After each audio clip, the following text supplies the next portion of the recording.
हमारे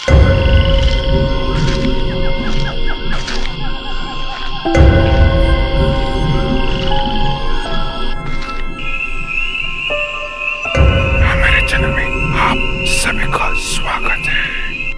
यह चैनल सत्य घटनाओं से प्रेरित है। जिनके साथ ये घटनाएं घटी उसकी वास्तविकता उन्हें तक सीमित है। यह चैनल भूत प्रेत जैसे किसी भी दाव का समर्थन नहीं करता। यह चैनल का हेतु सिर्फ आपका मनोरंजन करना है। आज जो मैं आपको कहानी बताने जा रहा हूँ वो मेरे भाई और उसके दोस्तों की आप बीती है। यह कहानी उस वक्त की है जब मैं और मेरा भाई अक्सर गर्मियों की छुट्टी में मामा के घर जाया करते थे।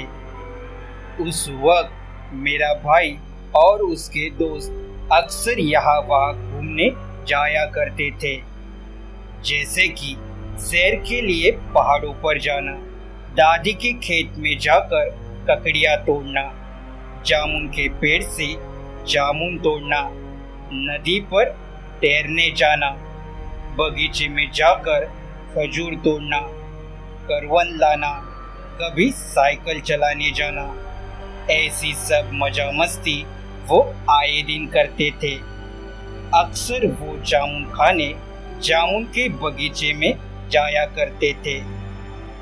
तो ऐसे ही एक दिन रात को वो सब बैठकर बातें कर रहे थे और बातों बातों में मेरा भाई उसके दोस्तों से पूछता है कि क्या इस गांव में कोई भूतिया जगह भी है।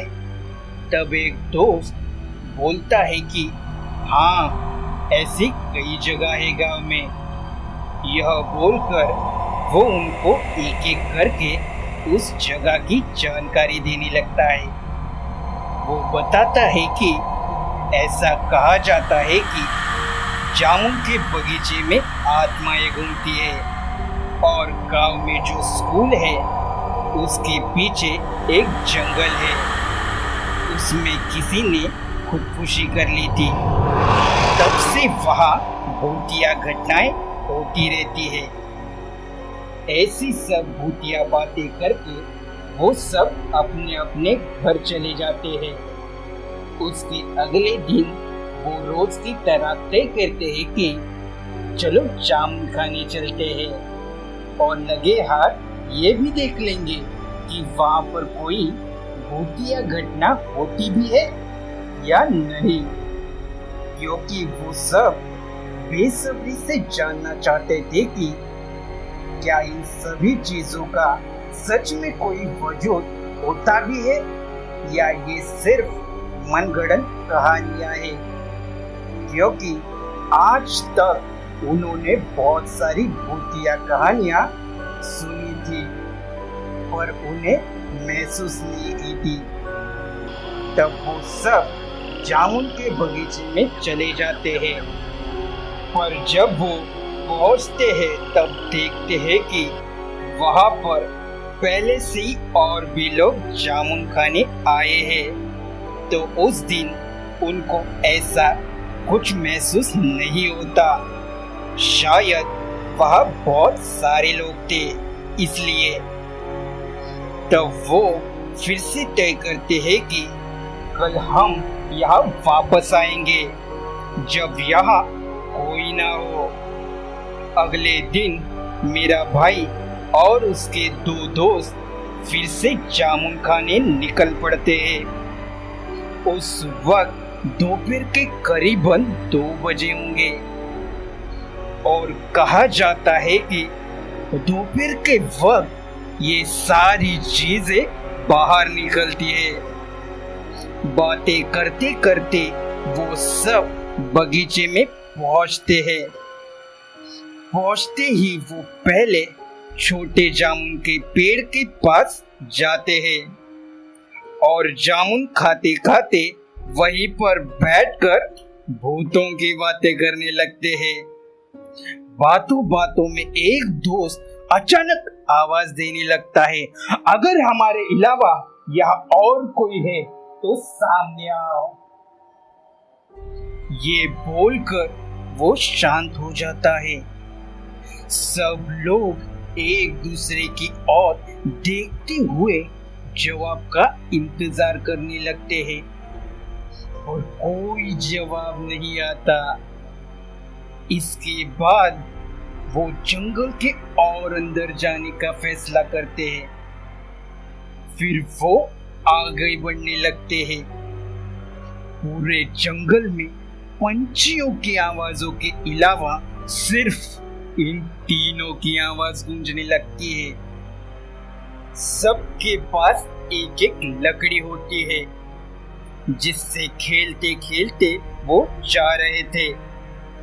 कभी उस लकड़ी से झाड़ियों को मारते थे तो कभी पत्थरों से पेड़ों पर निशाना लगाते थे और बीच बीच में आवाज देते थे कि कोई है तो हमारे सामने आओ, हम तुमसे नहीं डरते। तभी मेरा भाई और उसका एक दोस्त दूसरे दोस्त को डराने के लिए तरह तरह के आवाज निकालने लगता है और उसे डरा देता है। ऐसी ही मस्ती मजाक करते करते वो सब चीकू के बगीचे में भी जाते हैं, क्योंकि चीकू का बगीचा पास में ही होता है और उनको बताया गया होता है कि चीकू के बगीचे में मुर्दों को दफन करके रखा है और वहां भी आत्माएं घूमती है।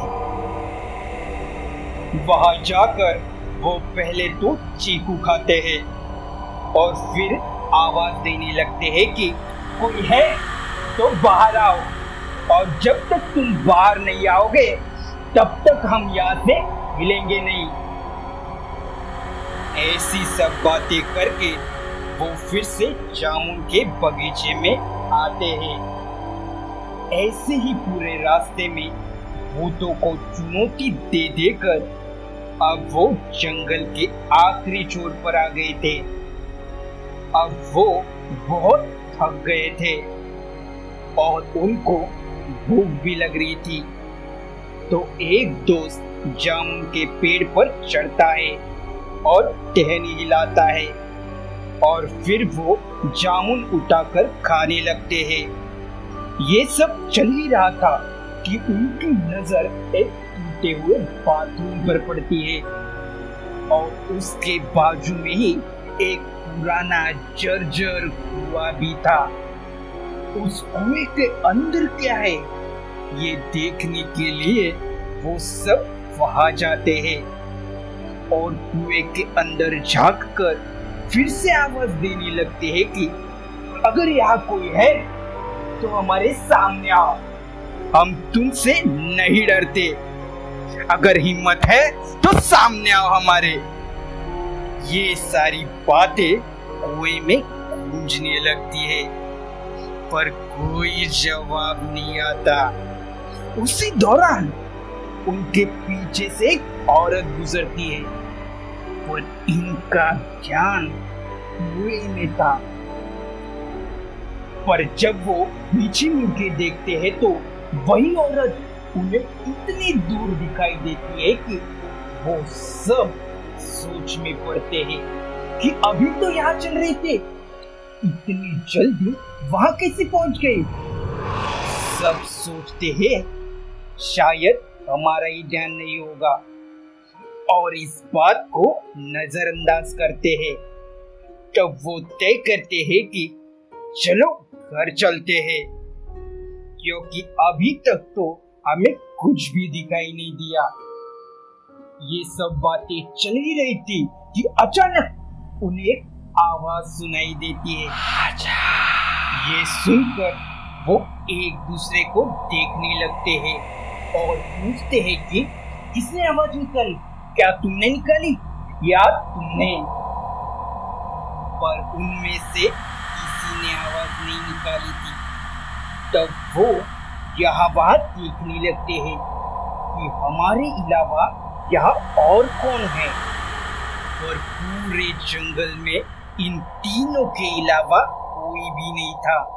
वो सब सोचते हैं कि ये हमारा वहम होगा और उस आवाज को नजरअंदाज करते हैं। पर जब वो घर की ओर निकलने वाले होते हैं तभी उन्हें वो आवाज फिर से सुनाई देती है।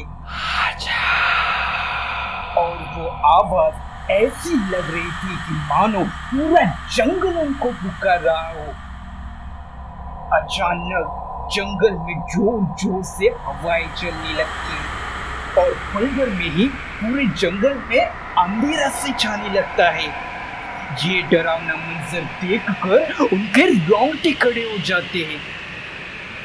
वो इतनी बुरी तरह डर जाते हैं कि उन्हें आना तो उसी रास्ते से था, पर वो अपनी जान बचाने के लिए जंगल के दूसरे रास्ते पर पागलों की तरह दौड़ने लगते हैं और नदी के रास्ते बाहर निकलते हैं। उस दिन वो बाल बाल बच गए थे।